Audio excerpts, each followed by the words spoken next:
नरेंद्र मोदी का विरोध करने वाले एक ही गलती बार बार करते हैं, और वो गलती यह है कि वो नरेंद्र मोदी के क्लियर कट संकेतों को नजरअंदाज कर देते हैं। मोदी जो करते हैं उसके बारे में हिंट जरूर देते हैं, और इस वक्त प्रधानमंत्री नरेंद्र मोदी बार बार पीओके को लेकर और पाकिस्तान पर फिर एक्शन होने को लेकर जो संकेत दे रहे हैं वो क्लियर कट मैसेज है कि एक्शन तो होगा। और भारत को ऑपरेशन सिंदूर लॉन्च करने के लिए, उसका पार्ट 2 लॉन्च करने के लिए मौका खुद पाकिस्तान ही देगा। इसको लेकर भी निश्चिंत रहिए, क्योंकि पाकिस्तान सुधरने वाला नहीं है बॉस। पाकिस्तान की पूंछ सीधी नहीं हो सकती। प्रधानमंत्री नरेंद्र मोदी भी यह बात अच्छी तरह समझते हैं, इसलिए वो बार बार कह रहे हैं कि ऑपरेशन सिंदूर अभी खत्म नहीं हुआ। और ऐसा लग रहा है कि पाकिस्तान खुद अपनी धुलाई की जमीन तैयार करने लगा है। पाकिस्तान में फिर से हाफिज सईद और मसूद अजहर के आतंकी खुलेआम सड़कों पर दिखने लगे। पहलगाम हमले का मास्टरमाइंड सैफुल्लाह बिल से बाहर आ गया है। वहां पर आतंकवादियों की रैलियां फिर से होने लगी हैं। ये आतंकवादी फिर से भारत के खिलाफ जहर उगलने में जुट गए। ऑपरेशन सिंदूर के बाद कुछ दिनों के लिए ये सब आतंकी अपने बिलों में छिप गए थे, लेकिन जिस तरह से पीएम मोदी ने पिछले कुछ दिनों में अपनी बातों से पाकिस्तान को धोया है, उससे हाफिज सईद और मसूद अजहर के आतंकी बिलबिला रहे हैं, अपने अपने बिलों से बाहर आ रहे हैं। और इससे नरेंद्र मोदी का प्लान कामयाब होता दिख रहा है। नरेंद्र मोदी का काम भी आसान हो रहा है, क्योंकि पाकिस्तान के आतंकी अगर बाहर निकले हैं तो बहुत मुमकिन है कि इन्हें कोई अज्ञात हमलावर ठोक कर चला जाएगा, या फिर नरेंद्र मोदी ऑपरेशन सिंदूर पार्ट 2 कहीं लॉन्च ना करें। पीएम मोदी के प्लान में कैसे पाकिस्तान और उसके आतंकी फंस गए हैं, पीएम मोदी की आज कौन सी तस्वीरें आ गई हैं जिसे देखकर विपक्ष में खलबली मची हुई है, पहलगाम हमले के मास्टरमाइंड सैफुल्लाह का कौन सा वीडियो आया है और उसमें वो पीएम मोदी के लिए क्या खौफनाक बात कह रहा है, आज आपको यह भी दिखाऊंगा। पीएम मोदी के प्लान पीओके की कौन सी नई डिटेल आई है, यह भी लाया हूं। प्रधानमंत्री नरेंद्र मोदी बार बार अलग अलग मंचों से ये कह रहे हैं कि ऑपरेशन सिंदूर खत्म नहीं हुआ, यानी पाकिस्तान में बैठे आतंकियों का पीएम मोदी कभी भी सरप्राइज टेस्ट ले सकते हैं। लेकिन ऑपरेशन सिंदूर से ये आतंकी इतना ज्यादा काम गए कि गायब हो गए थे। पाकिस्तान की सेना ने इन्हें बिल में छुपा दिया था कि अंदर रहो, कभी भी कोई मार के चला जाएगा। ये बिल में दुबक गए थे। ना हाफिज सईद दिखता था, ना मसूद अजहर दिख रहा था। मसूद अजहर का तो पूरा परिवार मर गया, तो भाई ने चिट्ठी लिखी और कुछ नहीं कर पाया। वो आतंकी कहीं का। जब खुद के लोग मरे तब उसको समझ में आया कि क्या होता है दर्द। लेकिन अब जब ये अंडरग्राउंड हो जाएंगे तो भारत के लिए इन्हें ठोकना मुश्किल हो जाता। इसलिए इन्हें मारने के लिए इन्हें बिल से निकालना जरूरी था। इन्हें बिल से निकालने के लिए पीएम मोदी ने जो प्लान बनाया था उसमें अब ये आतंकी ट्रैप होते दिख रहे हैं। ऑपरेशन सिंदूर की स्ट्राइक में लश्कर और जैश के जो आतंकी बच गए वो फिर से एक्टिव हो रहे हैं। और इसलिए आप देखिए कि न्यूक्लियर टेस्ट की सालगिरह पर पाकिस्तान ने एक बार फिर आतंकवादियों को खुला मंच दे दिया। पाकिस्तान के गुजरावाला में लश्कर तैयबा ने जलसा किया, जहां पाकिस्तानी फौज की सुरक्षा में आतंकवादी खुलेआम भारत के खिलाफ जहर उगल रहे थे। और ये देखिए, ये जो आपको ऐसे मुट्ठी किया हुआ दिख रहा है आदमी, दाढ़ी वाला, बड़ी दाढ़ी वाला, ये सैफुल्लाह है, जिसने पहलगाम में आतंकी हमले का मास्टरमाइंड है ये। और उसके बगल में जो बैठा हुआ है उसको भी बहुत गौर से देखिए। ये हाफिज सईद के लश्कर तैयबा का डिप्टी चीफ सैफुल्लाह कसूरी तो बैठा ही है, एक साइड पे तलहा सईद बैठा है। यह हाफिज सईद का बेटा है जो चश्मे वाला बैठा हुआ है। यानी हाफिज सईद का बेटा भी निकल कर आ गया, सैफुल्लाह भी निकल कर आ गया। और दूसरी साइड पर जो शख्स बैठा है वो पाकिस्तान के पंजाब असेंबली का स्पीकर मोहम्मद अहमद खान है। आप देखिए, जो नरेंद्र मोदी कह रहे हैं ना कि अब वहां के आतंकी, वहां की सेना, वहां की सरकार, इनको हम अलग करके नहीं देखेंगे, ये उसका सबूत है। हाफिज सईद का लड़का बैठा हुआ है वहां पे, सैफुल्लाह बैठा है, और स्पीकर पंजाब असेंबली का वहां साथ में बैठा हुआ है। पाकिस्तान के इन आतंकियों पर एक बहुत बड़ी ब्रेकिंग न्यूज भी आ गई है। पहलगाम हमले का मास्टरमाइंड सैफुल्लाह मंच पर आकर धमकी दे रहा है। आतंकी सैफुल्लाह ने प्रधानमंत्री नरेंद्र मोदी को जान से मारने की धमकी दी है।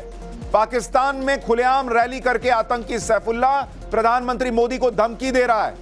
आतंकियों की रैली में पीएम मोदी को जान से मारने के नारे लग रहे हैं वहां पर। यह है पाकिस्तान की सच्चाई। वहां का आतंकी, पहलगाम हमले का मास्टरमाइंड सैफुल्लाह मंच पर आकर प्रधानमंत्री नरेंद्र मोदी को मारने की धमकी दे रहा है। सुन रहे हैं आप? पहलगाम हमले का मास्टरमाइंड सैफुल्लाह पाकिस्तान में बिल से बाहर आ गया और मंच पर खड़े होकर कह रहा है कि जब हम लड़ेंगे नरेंद्र मोदी से तो उसको मुर्दा कर देंगे। ऐसे तो बताता कि मैंने कुछ किया नहीं, मैं तो बहुत आम आदमी हूं। यह आम आदमी की भाषा है क्या?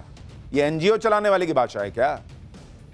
मोदी तेरी मौत आई, कसूरी है ये, इसका नाम कसूर सैफुल्ला कसूरी है, तो इसको मोदी की मौत बताया जा रहा है और ये कह रहा है मैं मोदी को मुर्दा कर दूंगा। आप सोचिए ये आतंकी कैसे नरेंद्र मोदी के खून के प्यासे हो गए। इनकी धमकी बता रही है कि इन्हें कितना नुकसान हुआ है। जो लोग यहां कह रहे हैं कि ऑपरेशन सिंदूर तो फेल हो गया, दिखाओ सबूत, दिखाओ कितने मारे, क्या किए, हमारे कितने गिरे। आप आज उन इंडिया अलायंस वालों को, राहुल गांधी को, कांग्रेस पार्टी को देखना चाहिए कि नरेंद्र मोदी ने, भारत की फौज ने नरेंद्र मोदी के नेतृत्व में पाकिस्तान में घुसकर आतंकियों को ऐसा मारा है कि सैफुल्ला मंच पर खून का प्यासा हो गया है नरेंद्र मोदी का। आप देखिए कि वो बाहर आकर कह रहा है कि मैं नरेंद्र मोदी को मुर्दा कर दूंगा। इससे बड़ा क्या सबूत हो सकता है ऑपरेशन सिंदूर की कामयाबी का? इन लोगों को इतनी आग लगी हुई है नरेंद्र मोदी को लेकर, इतना जहर इनके मन में भरा हुआ है क्योंकि उनको लगता है नरेंद्र मोदी ने हमारी जो है वो कब्रें खोद दी हैं। आप सोचिए नरेंद्र मोदी ने कितनी गहरी चोट दी है इन आतंकियों को। ये नरेंद्र मोदी को मुर्दा करना चाहते हैं, मार देना चाहते हैं। इनको लगता है मोदी को मारेंगे तभी बच सकते हैं। यह है ऑपरेशन सिंदूर की कामयाबी। अंदर तक इनको ठोक दिया है भारत ने। कह रहा है ना कि भाई हमारे इलेक्शन लड़ने का अंदाज अलग है, हम मोदी को मुर्दा कर देंगे। वही कह रहा है कि भाई हम तो सीधा बंदूक चलाने वाले लोग हैं, आतंकी हैं। कबूल कर रहा है ये सारी बातें। आतंकी सैफुल्ला पर एक और बड़ी खबर आ गई है। भारत के हमले से, पहलगाम हमले का मास्टरमाइंड सैफुल्ला रोने लगा था। भारत के डर से वो खुद छिप गया था, उसको छिपा दिया गया था। यह बात भी वो कबूल कर रहा है। भारत के डर से भाई के जनाजे तक में नहीं आया था आतंकी सैफुल्ला, यह खुद बता रहा है। ऑपरेशन सिंदूर में आतंकियों को भारी नुकसान की बात भी कबूल रहा है। आप सुनिए आतंकी सैफुल्ला कैसे बता रहा है कि उसको छुपा दिया गया था कि बाहर मत आना, कोई मार ना दे तुमको। और कह रहा है कि मोदी ने इतना मारा, भारत ने इतना मारा, ऐसे ऐसे आतंकियों को मारा कि मैं रो रहा था बैठ के। ऑपरेशन सिंदूर ने इन आतंकियों का यह हाल कर दिया था कि सैफुल्ला मंच पे कह रहा है कि मैं सारा दिन रोता रहा। वो मसूद अजहर चिट्ठी लिख के बता रहा था कि मैं मर जाता तो अच्छा था, मेरा पूरा परिवार खत्म हो गया। ये सैफुल्ला मास्टरमाइंड पहलगाम हमले का दिन भर रोता रहा। यह भारत ने इससे बदला लिया। सिर्फ आतंकी ही अपने नुकसान की बात नहीं कर रहे। पाकिस्तान के प्रधानमंत्री शहबाज शरीफ ने भी खुद माना है कि पाकिस्तानी सेना भारत पर हमले का प्लान ही बनाती रह गई और भारत ने ब्रह्मोस चलाकर धुआं धुआं कर दिया। आप सोचिए शहबाज शरीफ पीएम मोदी के मिशन पीओके से इतना घबराया हुआ है कि वो दुनिया की मदद मिल जाए इसके लिए दुनिया में जाकर खुद अपनी बेइज्जती करवा रहा है। खुद बता रहा है कि हम तो सोचते रह गए मोदी का भारत मार के चला गया। यह हालत हो गई है पाकिस्तान की। आतंकी मंच पे कह रहा है कि मैं दिन भर रोता रह गया, भारत ने इतना मारा।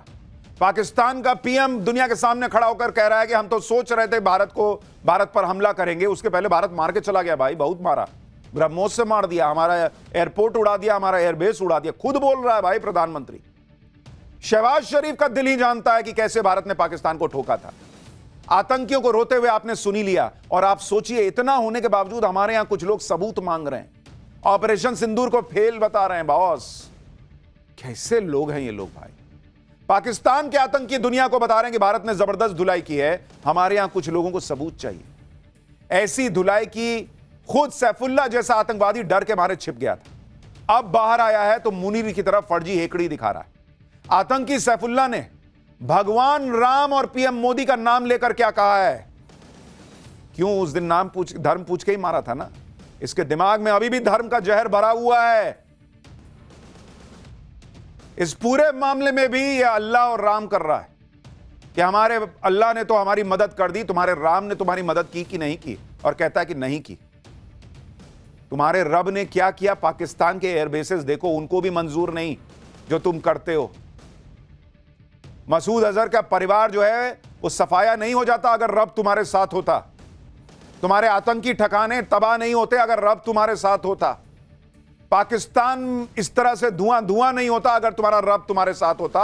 और राम, भगवान राम की बात करते हो। भगवान राम किस तरह खड़े रहे कि तुम्हारा एक ड्रोन जो है वो कामयाब नहीं हो पाया, तुम्हारी फतह मिसाइल को फतह नहीं मिल पाई, तुम्हारे प्लेन उड़ गए।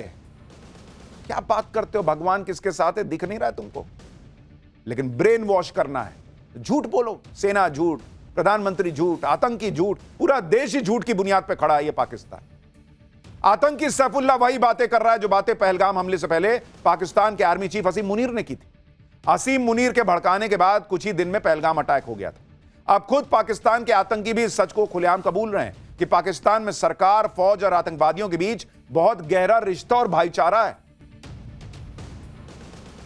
यानी नरेंद्र मोदी ने जो इधर कहा था कि आटा खाओ रोटी खाओ नहीं तो मोदी की गोली है ही, वो बात वहां पहुंच गई है। यहां विपक्ष वाले कूदने लगे थे, फिल्मी डायलॉग है, ये है वो है। देखिए कितना अंदर तक वहां घुस गया है नरेंद्र मोदी का बयान। पाकिस्तान में बैठे आतंकवादियों की बातों से साफ झलक रहा है कि उन्हें मोदी की गोली का डर है। और यह डर यूं ही नहीं है। ऑपरेशन सिंदूर में भारत ने इन आतंकवादियों को खून के आंसू रोने पर मजबूर किया। बताया जा रहा है कि न्यूक्लियर टेस्ट की सालगिरह तो बहाना था, आतंकी रैली का असली मकसद भारत के ऑपरेशन सिंदूर में हुए जान माल के नुकसान की भरपाई करना था। आतंकियों का मकसद आम जनता से चंदा वसूलना और नए आतंकियों की भर्तियां करना था। और यह एक सोची समझी रणनीति का हिस्सा था जिसे पाकिस्तानी फौज और आईएसआई ने समर्थन दिया। यह सब जानते हैं कि भारत का विरोध और जिहाद के नाम पर पाकिस्तान में आतंकवादियों की फौज खड़ा कर लेना कितना आसान है। घूम फिर के ये लोग जिहाद पे आ गए। ये जिहाद की गोली ही दे देकर आतंकी बनाते हैं और पाकिस्तान के लोगों की जिंदगी बर्बाद करके रख दी। आप देखिए कि एक तरफ पाकिस्तान में आतंकवादी भी न्यूक्लियर टेस्ट की सालगिरह मनाते हैं और पाकिस्तान के लोग देश की बदहाली की पोल खोल रहे हैं। पाकिस्तानी एक्ट्रेस हिना ख्वाजा ने यौम तकबीर को निराशा का दिन बताया। उनका एक वीडियो सामने आया है जिसमें वो पानी की कमी को लेकर अपने देश की सरकार पर भड़की हुई हैं। पीने के लिए पानी नहीं है, बाथरूम तक में पानी नहीं है भाई। और सोचिए, मुंह से जहर उगल रहे कि जिहाद करेंगे, जिहाद करेंगे, मोदी को मार देंगे। अरे पहले पानी लेके आओ, मोदी को मार। पाकिस्तान के पास पीने का पानी नहीं, खाने को रोटी नहीं, लड़ने चले हैं भारत से और मोदी से। आतंकियों की फौज फिर से शहबाज शरीफ और असीम मुनीर तैयार कर रहे हैं, लेकिन ये फिर भूल रहे हैं कि सामने नरेंद्र मोदी का नया भारत। नरेंद्र मोदी कह ही चुके हैं कि चैन से रोटी खाओ नहीं तो मोदी की गोली है। मोदी के इस बयान से पाकिस्तान की मीडिया में भी हड़कंप मच गया है। सुनिए वहां की मीडिया में क्या चल रहा है, फिर आपको बताता हूं कि आज पीओके को लेकर कौन सा बड़ा बयान आ गया है। पाकिस्तानी डिफेंस एक्सपर्ट कह रहा है कि इंडिया को हमेशा सीरियसली लो भाई, ये कभी भी मार देगा। जो पाकिस्तान कल तक फर्जी जीत का जश्न मना रहा था, उसके मुंह से आखिरकार सच निकलने लगा है कि नमाज के बाद पाकिस्तान हमला करने जा रहा था, लेकिन नरेंद्र मोदी ने मौका ही नहीं दिया और नमाज से पहले ही पाकिस्तान को ठोक दिया। कुछ इसी तरह से नरेंद्र मोदी पीओके को लेकर भी कर सकते हैं कि पाकिस्तान को मौका ही ना मिले, शायद उधर पीओके सीधे भारत के पास आ जाए, क्योंकि नरेंद्र मोदी का मिशन पीओके चल रहा है भाई। आज रक्षा मंत्री राजनाथ सिंह ने भी कह दिया कि आज नहीं तो कल पीओके हमारा होगा। सुनिए रक्षा मंत्री को भी। साथियों, मैं मानता हूं कि आज पाक ऑक्युपाइड कश्मीर के लोग हमारे अपने हैं। आप मानते हैं ना? पाक ऑक्युपाइड कश्मीर के लोग वो हमारे अपने हैं, हमारे परिवार के हिस्सा हैं। हम प्रधानमंत्री के श्री नरेंद्र मोदी जी के एक भारत श्रेष्ठ भारत के संकल्प के लिए पूरी तरह से प्रतिबद्ध हैं और हमें यह पूर्ण विश्वास है कि हमारे वो भाई जो आज हमसे भौगोलिक और राजनीतिक रूप से अलग हैं, वो भी अपने स्वाभिमान, आत्मा की आवाज़ और स्वेच्छा से भारत की मुख्य धारा में कभी न कभी जरूर वापस लौटेंगे। और हमें विश्वास है कि प्रेम, एकता और सत्य के मार्ग पर चलकर वह दिन दूर नहीं जब हमारा ही अंग पीओके स्वयं लौटकर कहेगा, मैं भारत हूं, भारत ही हूं, मैं वापस आऊंगा। और वापस आया हूं। पीओके को वापस लेने को लेकर कोई डाउट नहीं होना चाहिए, क्योंकि भारत के संविधान में साफ साफ लिखा है कि पूरा जम्मू कश्मीर भारत का हिस्सा है और इसमें पीओके भी शामिल है। इसलिए भारत का संविधान जम्मू कश्मीर के साथ पीओके के लोगों को भी भारतीय नागरिक मानता है। साल 1994 में संसद में प्रस्ताव पास करके पीओके को भारत का हिस्सा मानकर इसे वापस लाने को राष्ट्रीय नीति बनाया गया। पिछले साल परिसीमन के बाद जम्मू कश्मीर असेंबली में 114 सीटें हो गईं, जिसमें से 24 सीटें पीओके के लिए रिजर्व रखी हुई हैं। रक्षा मंत्री राजनाथ सिंह ने भी इशारों में पाकिस्तान को समझा दिया है कि ऑपरेशन सिंदूर के पहले पार्ट में ही भारत चाहता तो बहुत कुछ कर सकता था, लेकिन अभी होगा। भारत बहुत कुछ कर सकता था, लेकिन जो नहीं हुआ वो आगे कभी भी हो सकता है। नरेंद्र मोदी इसके लिए पूरी तरह से भारत को तैयार कर चुके हैं। एक एक भारतीय चाहता है कि पीओके को अब पाकिस्तान से ले लिया जाए, और इसका वक्त भी आ चुका है। इसलिए आप ये देखिए कि भारत के सेना प्रमुख उपेंद्र द्विवेदी जब संत स्वामी रामभद्राचार्य जी से मिलने उनके आश्रम पहुंचे, तो रामभद्राचार्य जी ने सेना प्रमुख से गुरु दक्षिणा में पीओके मांग लिया। सुनिए रामभद्राचार्य जी को उन्होंने क्या बताया। विजयी सेना प्रमुख का सम्मान करने में मुझे भी बहुत बड़ी गौरव की अनुभूति हुई। उन्होंने मुझसे वही उसी मंत्र की दीक्षा ली जो मंत्र सीता जी ने हनुमान जी को लंका के विजय के लिए दिया था। मैंने भी उनसे पीओके की दक्षिणा मांगी कि पाक अधिकृत कश्मीर हमें मिलना चाहिए। उन्होंने कहा निश्चित मिलेगी आपको दक्षिणा। पाक को कुछ नहीं संदेश क्या दूं पाक को? कुत्ते की पूंछ कभी सीधी होती क्या? आगे अगर हमला करता है फिर कोई आतंकवादी घटना बस तब देना चाहिए। उचित सबक हो, तब नुकसान नक्शे से मिट जाएगा।